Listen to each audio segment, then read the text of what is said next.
जब कोई व्यक्ति संसार को छोड़ता है तो केवल उसका शरीर मिट्टी में मिल जाता है, लेकिन आत्मा तो अमर होती है। वह न तो जन्म लेती है और न ही मरती है।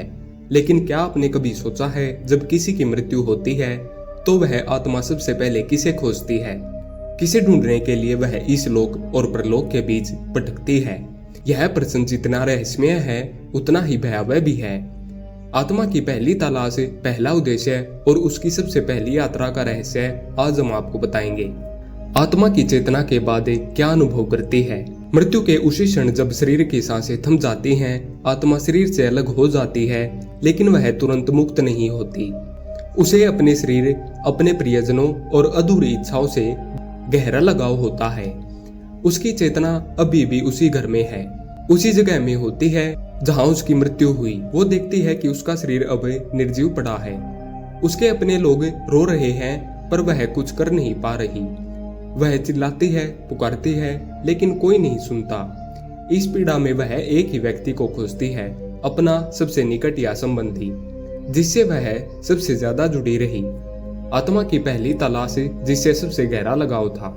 मृत्यु के बाद आत्मा जिस पहले व्यक्ति को ढूंढती है वह होता है जिसे उसने सबसे गहरा भावनात्मक बंधन जोड़ा था। यह कोई भी हो सकता है, उसका जीवन साथी, उसका बेटा या बेटी, उसका प्रिय मित्र, या फिर वो इंसान जिससे वो गुप्त रूप से प्रेम करती थी। लेकिन यहाँ सबसे भयानक बात यह है कि आत्मा को जिस इंसान से सबसे गहरा लगाव होता है वह उसी के पास सबसे पहले जाती है।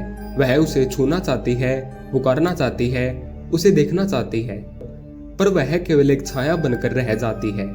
आत्मा के पास अगर कोई अधूरी इच्छाएं रह गई हों, जैसे बदला, मोह, क्रोध, ममता या लालच, तो वह आत्मा उस इंसान के पास बार बार जाती है जो उस इच्छा से जुड़ा होता है।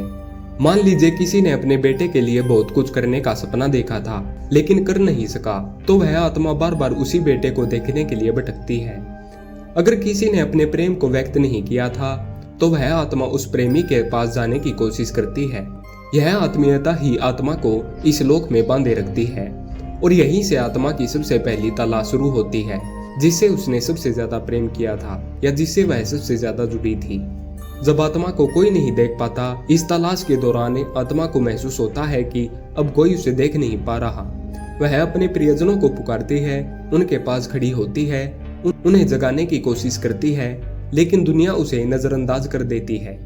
यही वो पल होता है जब आत्मा को सबसे गहरा दुख होता है। उसे लगता है कि जिनके लिए उसने पूरी जिंदगी जी वे अब उसे महसूस तक नहीं कर पा रहे। यहीं से शुरू होता है आत्मा का अकेलापन। अब वह और अधिक तीव्रता से अपनी तलाश में लग जाती है, वो इंसान जिससे वह जीवन भर जुड़ी रही। जब आत्मा बार बार किसी व्यक्ति के पास जाती है तो वह उसके पास एक अजीब सी ऊर्जा फैला देती है। कभी अचानक ठंडी हवा का झोंका, कभी नींद में किसी की उपस्थिति का आभास, कभी कभी किसी नाम का बार बार याद आना। ये सब संकेत होते हैं कि कोई आत्मा अपनी उपस्थिति दिखाना चाह रही है। भले ही आप न देख पाएं, पर वह आत्मा आपके कमरे में आपके पीछे खड़ी हो सकती है, आपके कान में कुछ कहने की कोशिश कर सकती है। यह डरावना इसलिए है क्योंकि आत्मा अपने प्रिय को नहीं छोड़ना चाहती।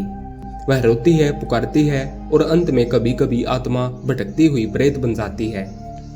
क्या आत्मा को शांति मिलती है? यह बहुत बड़ा सवाल है।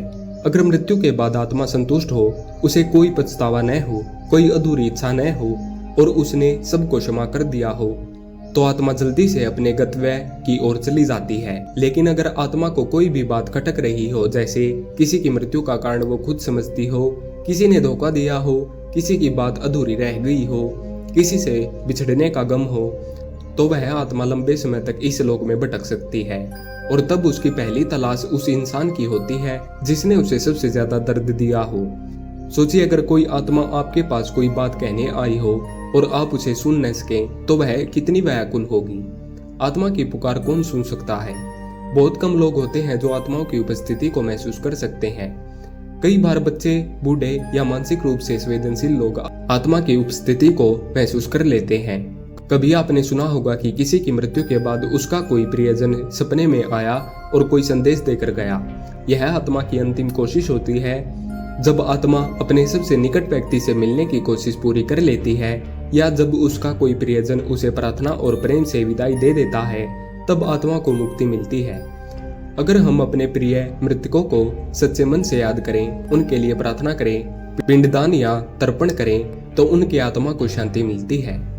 लेकिन अगर हम उन्हें भूल जाएं या उनसे जुड़े कर्म अधूरे छोड़ दें, तो आत्मा अपनी तलाश में भटकती रहती है। मृत्यु के बाद आत्मा की पहली तलाश उसी इंसान से होती है जिससे उसका सबसे गहरा भावनात्मक रिश्ता रहा हो।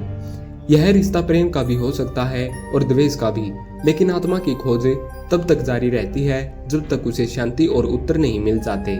इसलिए जब भी आप किसी अपने को खो दें तो उन्हें भुलाएं नहीं, उनके लिए दीप जलाएं, प्रार्थना करें और उनसे मन ही मन बात करें। शायद वे अभी भी आपको सुन रहे हों, शायद वे अभी भी आपकी तलाश में हों। धन्यवाद।